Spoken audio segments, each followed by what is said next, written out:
thank you again for tuning in to The Key to Success with Akeisha. And I'm here with this beautiful woman. If you don't know who she is, honey, then you must be drowning in student loan debt, because I'm here with the student loan doctor, Sonia Lewis. And she's remarkable. Give her a hand. Wonderful. So tune in while we talk. You just listening. Okay. Sonia, boo, thank you for meeting with me. Thank you for having me. Oh, you're so beautiful. Oh, You're welcome. So, like, student loan doctor, yes. how did that get started? Okay, so the short of the story, 2012 Mm-hmm. was a really, really bad financial year for me. Okay. Really bad. On decline. Negative accounts. Okay.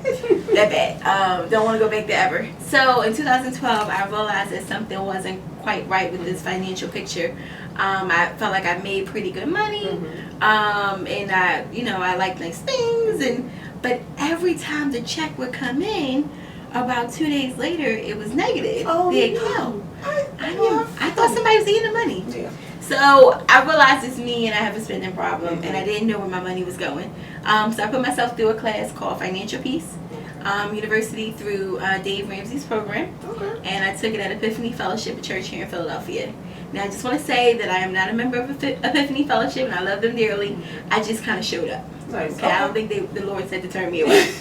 So I had to say, can I please be a part of your Mm-hmm. program? I saw this online, and the lady said, oh, the program's $100, and I tell you, I didn't have $100. So I was like, oh, I said I have $10 payments.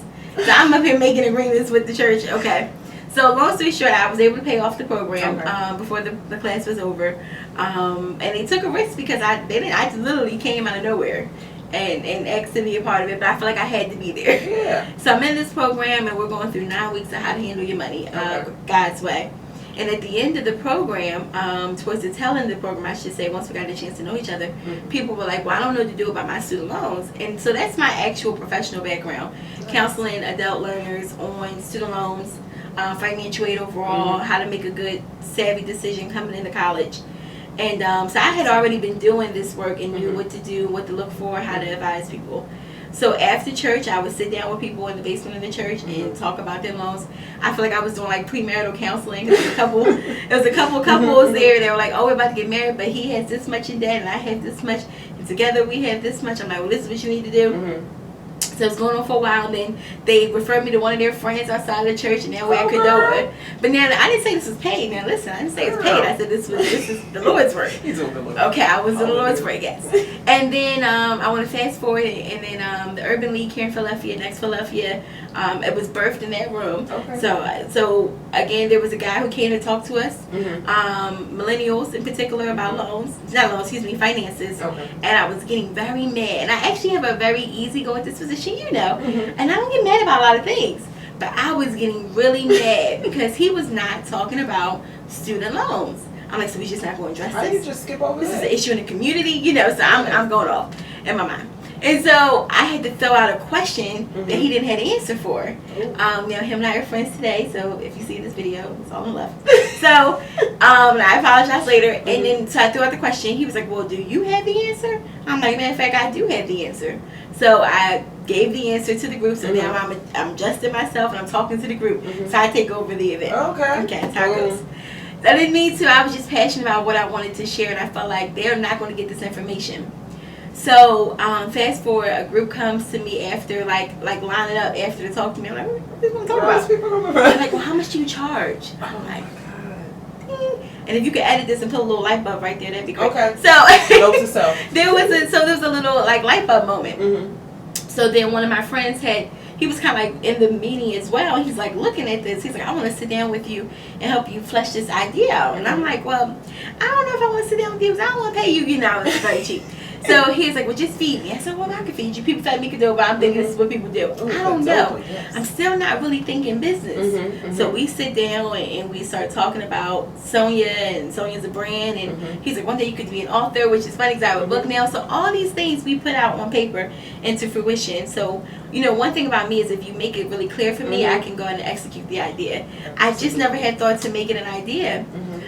So fast forward on the story, a couple months later, I think it was really me being intentional about executing on the idea, putting myself in a space with other people who are wanting to be business owners or business owners. And then this thing is just like taking off beyond measure. Yeah, because I mean, I see you were traveling around some places, and I felt like I was with you. You know, I saw you in Atlanta that weekend. I saw you with Eric Thomas, who also came to your book launch. Yes. Big deal. If you don't know Eric Thomas, oh, sorry I to had hear the that. ugly cry face too. Girl, but that's so remarkable. It was good. You know, and so I'm going to just say, we'll put a pause with E.T. I went to one of his events in D.C. I drove myself down, and I realized with this whole adventure with my business, you can't wait for other people to join you. You just got to gas up and go, and you meet people when you get there. So I get there, I pay for his VIP, and I said, listen, I want to be a guru in student loans. What's your advice? He's like, well, go be the guru. I said, I'm going to go be the guru. So then 6 months later, I flew myself out to his boot camp in Michigan. Nice. And the only reason I went, because I was teetering, I mean, it was pretty costly. I was like, I don't know. So I go on the website to check it out. My picture is there. And it has me with my little lab coat on. And he's like, it was like a testimony that I had wrote in another platform of his, and he used it. And then they sent me an email like, you're a special guest. It was crazy. So I'm like, I could pay that price, you know. So flew myself out. I felt like everything about that event was ordained. Like literally from the moment I got there, I took myself to Applebee's to eat at a bar. Like these is a lot of things I normally don't do. So I was like, oh, I'll just get myself some food out, whatever. Then like my sorority sisters out from out there who I never met, they come up and they're like, how are you? I'm like, oh, you're adult. So you see how everything just went into place. So anyway, I get to the event, I see E.T. So he remembers me, and he was like, so I got the laptop going on with the cover, you know, the shirt on. He's like, you got started. I'm like, I got started. He's like, okay.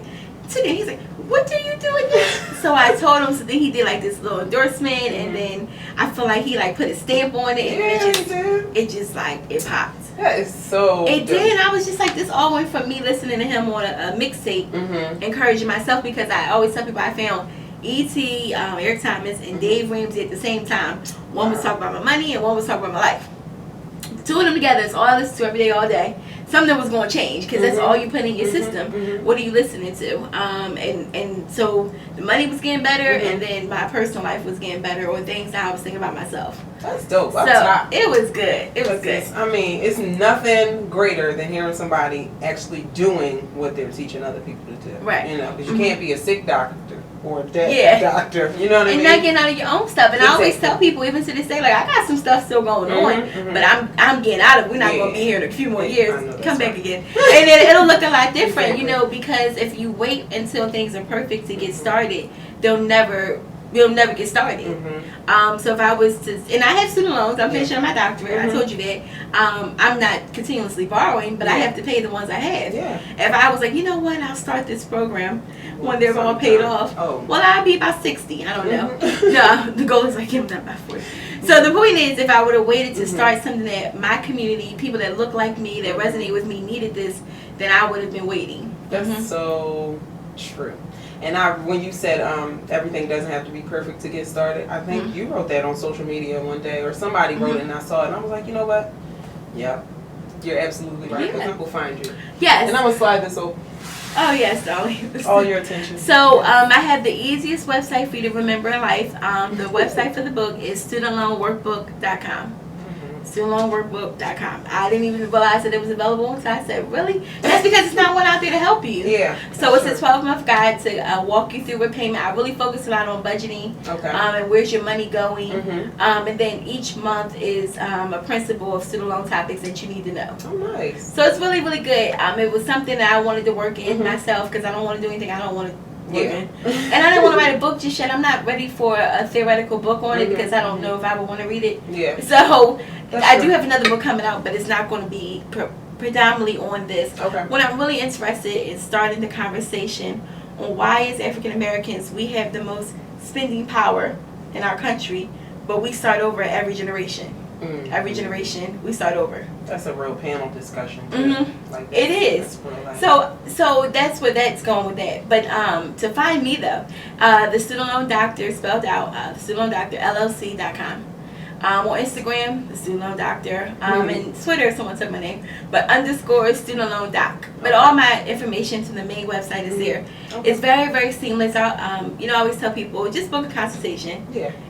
You will be surprised, the consultations, people will bust out with their social, their information. I don't need all of that. Just tell me what's going on. Okay. I have a trained ear to be able to hear the problem and give you a solution on what we can do. So private loans are a little tricky. I do recommend an appointment for that because everybody's private loan situation is different. Here's sometimes what I see, and this is where it goes back to choice. And I do conversations around this currently. When I see someone with hundreds of thousands of private loan debt, but very little in federal, you know what that tells me? What? It tells me that that person, their parents, and no judgment, chose the wrong school. Oh. You chose a school off of emotion and feeling. That's just like buying a home or buying a car. You know you should be getting the used $2,000-$3,000 car when you get your first car, maybe. But you went straight to the Lexus. It's equivalent. So the problem with that is that someone, a grandparent or parent, signed on as a co-signer for you to rack up debt at a private college. I'm a fan of private college and HBCUs, but with scholarship. Track scholarship or educational scholarships, basketball, but not on Pop signing his name. Oh, because Lord. Pop-Pop's name is Pop-Pop's house. And if anything would have happened, it doesn't just go away if Pop-Pop passes. Pop-Pop has property. Oh, man. So when I sit at the table and I see someone, I'm like, oh. So what I try to tell parents is you need to have a very firm conversation with your child about loans, private loans. Because what you need to do, and I always tell people to do this, take a plain white paper, put the cost of tuition at the top. Hey, maybe do a couple lines on the paper and put a couple schools up there. And let's just do some math. And then we see what we're going to get from FAFSA, what the federal government determined we could receive. Okay, so we're just literally doing subtraction. When the money is left over at the end, circle. But let's say one school say you get $1,000 shortfall, another one say you get $5,000, one said $20,000. This is where that private loan debt comes in for that $5,000 and that $20,000 that's owed. You may not can afford to go here. Period. Okay. And people don't like hearing that because then there's shame that comes with it. You know why parents signed the dotted line? Because they didn't plan for their child to go to college, all through ages 1 through 18. So I try to tell parents to don't take that shame and put it onto the child, because it's a shame when the person's sitting here and they can't get approved for a house. Yes. And then now they can't sleep too well at night Because because the payments are $1,000 a month. Yes. So what shame would you rather experience on the front end or the back end where it messes up life? Just messes up life. It truly does. It does. Oh, So God. here's a gem though. If you live in the state of Pennsylvania or Texas, or we'd love to have you come and move over, they can't garnish your wages if you live in Pennsylvania or Texas. Look at that. I'm not moving. I'm not going anywhere.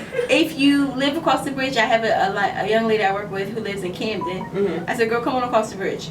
It's the same way, same area. Just come move over. Because they can go in any other state besides Pennsylvania or Texas into your check up to 25%. So I said check. I didn't say month. I said check. So it's 50% a month that could go. And let's say you was ducking your federal too. Well, that's another 15%. About to be just a check. So it's out of 30. love. So 20%. Well, you might as well just start working. That's voluntary. just stop working. We never talked about money before.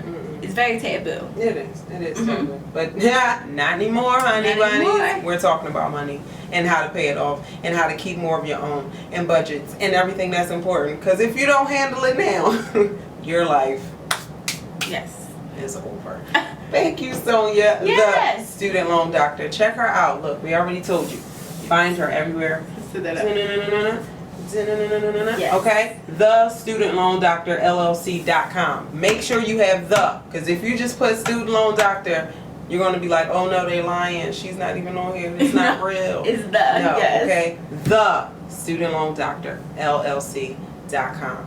Make your appointment, get your book, and don't blame anybody but yourself if you're still in student loan turmoil. We tried to help you, and we are going to help you. So, I look forward to talking to you all later. Mrs. Mommy United, over and out. Gang signs. Bye, everyone. Bye.